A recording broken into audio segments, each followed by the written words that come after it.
paz de Cristo, hermanos. Con mucho gusto les envío a ustedes, les comparto este estudio bíblico sobre la purificación del templo, deseando que sea de gran bendición para cada uno de ustedes. Las bases bíblicas aquí se encuentran en su pantalla. Recomiendo de lectura a todas ellas para tener un mayor conocimiento del tema que hoy estamos abordando. En primer lugar, veamos el significado del templo para los judíos. Este era el eje alrededor del cual giraba toda la vida nacional del pueblo de Israel. Este edificio simbolizaba la presencia de Dios en medio de ellos y era lo que daba a los israelitas un sentido de pertenencia e identidad. Pero por encima de todo, el templo era el lugar donde se llevaban a cabo los sacrificios instituidos por Dios en la ley de Moisés. Lamentablemente, en el tiempo que Jesús llega y entra, se da cuenta que los mismos líderes religiosos que debían recordar estas verdades al pueblo terminaron corrompiendo y profanando este lugar de adoración y reconciliación, la casa de Dios. Recordemos la escena cuando Jesús entra en el templo. La Biblia dice que halló en el templo a los que vendían bueyes, ovejas y palomas y a los cambistas allí sentados, y haciendo un azote de cuerdas echó fuera del templo a todos y las ovejas y los bueyes, y esparció las monedas de los cambistas y volcó las mesas. Juan 2:14 al 15. Tratemos de imaginar por un momento la escena que el Señor debió haber visto en el templo aquel día. Todo el patio exterior del edificio era conocido como el atrio de los gentiles, porque era el único lugar permitido para aquellos que no eran judíos, y allí se habían colocado un montón de puestos donde se vendían los animales para el sacrificio. Pero Israel había perdido de vista por completo su razón de ser como nación, a tal punto que convirtieron el atrio de los gentiles en un mercado. Por eso Jesús dijo: no hagan de la casa de mi Padre casa de mercado. Al decirles el Señor: y no hagáis de la casa de mi Padre un mercado, veamos a lo que Jesús se refiere: el negocio de los líderes religiosos. Los sacerdotes eran dueños de la mayoría de esos puestos de venta, y que los puestos que no eran suyos tenían que pagarles un impuesto. Aparte de que los animales que se vendían en el templo eran más caros que en cualquier otro lugar. Y si alguien decidía traer su propio animal para el sacrificio, estaba corriendo el riesgo de que no pasara la inspección oficial de los sacerdotes y tuviera que comprarlo como quiera en el mercado del templo. Vea usted. Pero el asunto no terminaba ahí. Todos esos peregrinos que llegaban a adorar desde otros países debían cambiar sus monedas, porque los sacerdotes no aceptaban pagos en el templo con monedas extranjeras. Y por supuesto, la tasa de cambio era muy superior a la oficial. En pocas palabras, la religión en Israel había llegado a ser un negocio redondo, sobre todo para sus líderes. El Evangelio de Marcos, capítulo 11, versos 15 al 17, nos dice: y les enseñaba diciendo: ¿no está escrito, mi casa será llamada casa de oración para todas las naciones? Mas vosotros la habéis hecho cueva de ladrones. Veamos la indignación de Jesús. El maestro estaba profundamente indignado con todo lo que estaba sucediendo allí. El templo parecía cualquier otra cosa, menos un lugar en el que los hombres podían encontrarse con Dios y reconciliarse con Él. En esta indignación de Jesús podemos ver que el Señor hace referencia a dos pasajes del Antiguo Testamento. Uno de ellos, Isaías 56, del 6 al 7, que dice: y a los hijos de los extranjeros que sigan a Jehová para servirle y que amen el nombre de Jehová para ser sus siervos, yo los llevaré a mi santo monte y los recrearé en mi casa de oración. Sus holocaustos y sus sacrificios serán aceptos sobre mi altar, porque mi casa será llamada casa de oración para todos los pueblos. También el otro pasaje es el de Jeremías 7:11, que dice: es cueva de ladrones delante de vuestros ojos esta casa sobre la cual es invocado mi nombre. En estos pasajes anuncia explícitamente que el propósito del templo era atraer a personas del mundo entero para que conocieran al Dios vivo y verdadero, pero su pueblo había hecho de su casa esa casa de mercado, esa cueva de ladrones. Cuando el Señor les declara: han hecho de mi casa cueva de ladrones, recordando la profecía de Jeremías, esto tiene una referencia especial, debido a que la ciudad de Jerusalén tenía muchas cuevas a su alrededor que los ladrones usaban como escondites para escapar de la justicia. Y lo que el Señor está diciendo a los judíos en este pasaje, al citar también a Jeremías, es que ellos estaban haciendo lo mismo con el templo. En vez de acudir a la casa de Dios para arreglar sus cuentas con Él, estos judíos se escudaban detrás de sus rituales religiosos para protegerse del castigo divino. Su fachada religiosa era una especie de refugio para seguir viviendo sus vidas como mejor les pareciera. Habían convertido el templo en una cueva de ladrones.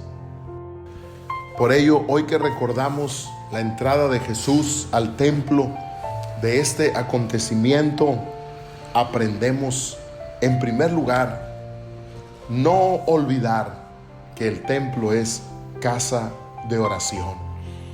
La Biblia claramente lo dijo, Jesús lo recordó, la profecía así lo declaró, tanto Isaías como Jeremías: mi casa será llamada casa de oración.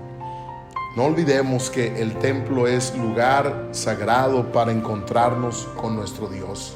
Por esto la Biblia dice que no dejemos de congregarnos como algunos tienen por costumbre. Es verdad que en este tiempo que estamos atravesando, estamos extrañando el templo, la casa de Dios. Estamos extrañándolo con todo el corazón. Y hoy les recordamos con este mensaje que no debemos perder el anhelo por la casa de Dios, como lo expresa el Salmo 84. Creo que este anhelo hoy se mueve en nosotros, iglesia, hermanos. Este es un anhelo genuino, sincero por estar en la casa de Dios. Oh, dice el Salmo: cuán amables son tus moradas, oh Jehová de los ejércitos. Anhela mi alma y aún ardientemente desea los atrios de Jehová. Mi corazón y mi carne cantan al Dios vivo. Aún el gorrión halla casa y la golondrina nido para sí, donde ponga sus polluelos cerca de tus altares. Oh Jehová de los ejércitos, Rey mío y Dios mío, bienaventurados los que habitan en tu casa, perpetuamente te alabarán. Aleluya. No olvidemos los propósitos de la casa de Dios para todos los pueblos que le conozcan, le alaben y le glorifiquen con todo el corazón. En segundo lugar, nos dice que debemos renunciar a la religiosidad. Este es el camino engañoso, es el camino que exalta al hombre. Esto fue lo que Jesús condenó de estos líderes religiosos y de los que estaban en el templo, porque la religiosidad significa una vida aparente, una vida falsa, una vida solamente de ritos, pero no hay algo real, genuino, auténtico. Habla de una vida incongruente, de una doble personalidad, de una doble moral. Por eso Jesús nos recuerda con sus palabras, hablando de su pueblo, que dijo estas palabras tan tristes: este pueblo de labios me honra, pero su corazón está lejos de mí. Por ello, hoy debemos aprender, estimados hermanos y amigos, debemos despojarnos y renunciar a toda esa apariencia. Debemos renunciar a esa vida incongruente, aleluya, y debemos de acercarnos a Dios con corazón sincero. Jesús dijo en Mateo 7:21: no todo el que me dice Señor, Señor, entrará en el reino de los cielos, sino el que hace la voluntad de mi Padre que está en los cielos. Muchos me dirán en aquel día: Señor, Señor, ¿no profetizamos en tu nombre, y en tu nombre echamos fuera demonios, y en tu nombre hicimos muchos milagros? Y entonces les declararé: nunca os conocí, apartaos de mí, hacedores de maldad. Por esto, hermanos, debemos purificarnos de toda religiosidad, despojarnos de toda vida aparente y vivir este cristianismo real en el nombre del Señor. En tercer lugar, esto nos enseña a vivir un cristianismo verdadero, un cristianismo real, verdadero, honesto, auténtico, que lo que vivimos en el templo es lo mismo que debemos vivir fuera del templo. La vida que reflejamos en el templo, en la casa de Dios, es lo que debemos vivir y ser y reflejar fuera del templo.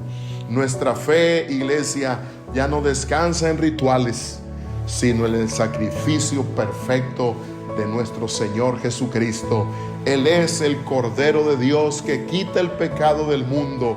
Hebreos 10:14 nos dice: porque con una sola ofrenda hizo perfectos para siempre a los santificados. Aleluya.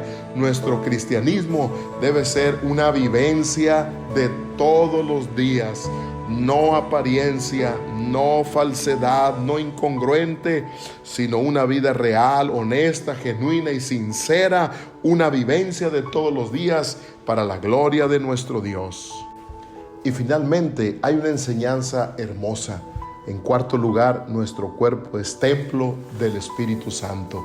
La Biblia dice: Jesús respondió y les dijo: destruid este templo y en 3 días lo levantaré. Dijeron luego los judíos: en 46 años fue edificado este templo, y tú en 3 días lo levantarás. Mas él hablaba del templo de su cuerpo. Dice la palabra de Dios que el Señor mismo anunció en el mismo Evangelio de Mateo, capítulo 24, verso 2. Jesús profetizó la destrucción del templo y que este ya no sería reedificado. Eso aconteció y se cumplió en el año 70 de nuestra era, donde el templo de Jerusalén fue completamente destruido. Pero Jesús dijo, hablando del cuerpo, hablaba del cuerpo, y esto hoy nos recuerda, hermanos, que somos templo del Espíritu de Dios. Tu vida, tu cuerpo, todo tu ser, espíritu, alma y cuerpo, somos el templo del Espíritu de Dios. Dice la palabra, el apóstol Pablo: ¿no sabéis que sois templo de Dios y que el Espíritu de Dios mora en vosotros? Por ello, cuidemos nuestra vida, cuidemos todo nuestro ser, guardemos todo nuestro ser irreprensible, espíritu, alma y cuerpo, hasta la venida de nuestro Señor y Salvador Jesucristo. Deseo que Dios te bendiga, que el Señor sea con tu familia, en el nombre de Jesucristo.